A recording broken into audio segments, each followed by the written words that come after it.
The Great Awakening was a wave of widespread revivals by evangelistic Protestant ministers in the early 18th and late 20th centuries.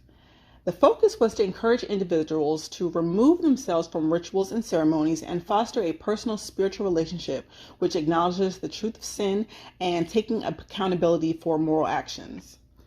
The First Awakening was characterized by reaffirming the view that true religion means trusting biblical revelation rather than human reason, counteracting the Age of Enlightenment. The earliest clergymen to help in the revivals also began to establish seminaries for training evangelists. One such seminary was known originally as Log College, but known today as Princeton University. However, it was Gilbert Tennant, Jonathan Edwards, and George Whitefield who were the most famed of the evangelistic preachers. Unlike the First Awakening, which spoke to believers, the Second Awakening moved to less wealthy, less educated people. This second wave even saw Black people establishing churches in the name of Christianity.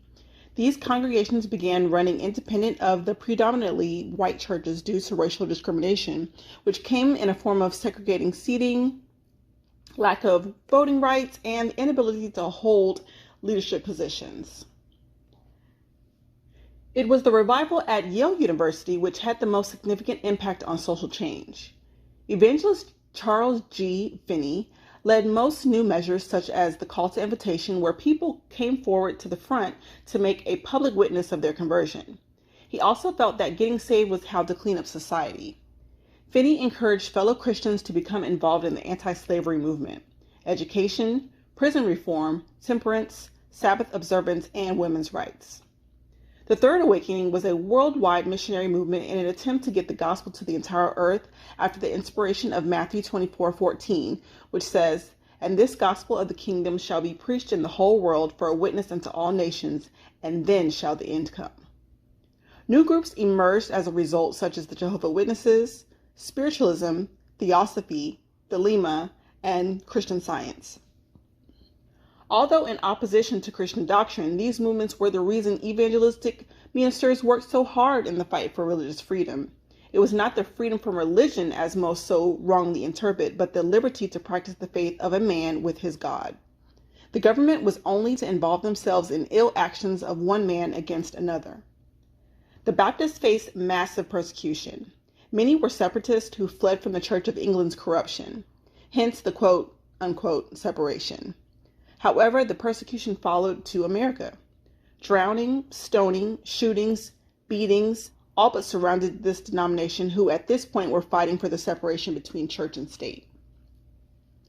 They were being de-established on the state level in Virginia and didn't feel the U.S. Constitution provided enough protection on the federal level. So in 1791, under the direction of Thomas Jefferson with the help of James Madison, the Bill of Rights was written in. The First Amendment explicitly granted religious freedom and prevented the government from establishing religion.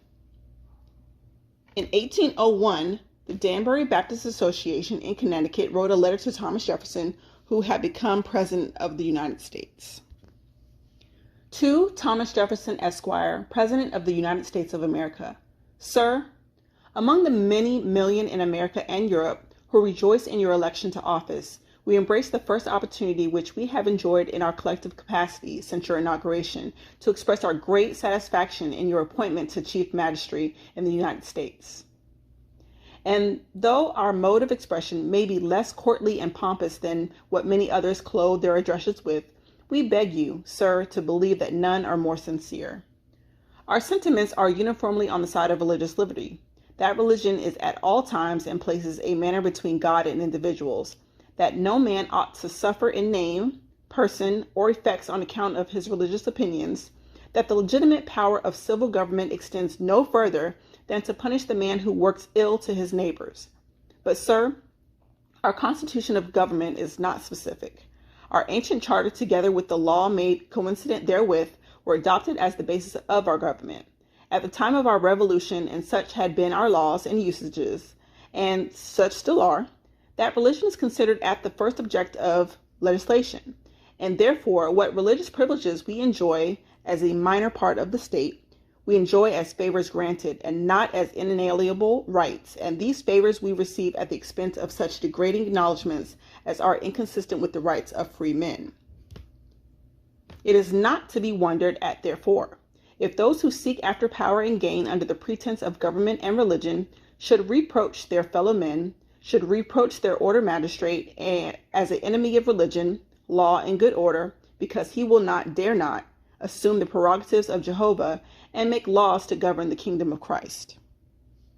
Sir, we are sensible that the President of the United States is not the national legislator, and also sensible that the national government cannot destroy the laws of each state. But our hopes are strong that the sentiments of our beloved President, which have had such a genial effect already, like the radiant beams of the sun, will shine and prevail through all these states and all the world, so the hierarchy and tyranny be destroyed from the earth. Sir, we reflect on our past services and see a glow of philanthropy and goodwill shining forth in a course of more than 30 years. We have reason to believe that America's God has raised you up to fill the chair of state out of that goodwill which he bears to the millions which you preside over. May God strengthen you for your arduous task, which Providence and the voice of the people have called you to sustain and support. You enjoy administration against all the predetermined opposition of those who wish to raise to wealth and importance on the poverty and subjection of the people. And may the Lord preserve you safe from every evil and bring you at last to his heavenly kingdom through Jesus Christ, our glorious mediator. Signed, in behalf of the association, Nehemiah Dodge, Ephraim Robbins, Stephen S. Nelson. In response, Thomas Jefferson drafted a letter back to the Dansbury Baptist Association, and it's in this address where he explains what the true meaning of separation of church and state is to mean. To Messrs. Nehemiah Dodge, Ephraim Robbins, and Stephen S. Nelson, a committee of the Dansbury Baptist Association in the state of Connecticut. Gentlemen, the affectionate sentiments of esteem and approbation which you are so good as to express towards me, on behalf of the Dansbury Baptist Association, give me the highest satisfaction. My duties dictate a faithful and zealous pursuit of the interest of my constituents, and, in proportion as they are persuaded of my fidelity to those duties, the discharge of them becomes more and more pleasing. Believing with you that religion is a matter which lies solely between man and his God, that he owes account to none other for his faith or his worship, that the legitimate powers of government reach actions only and not opinions.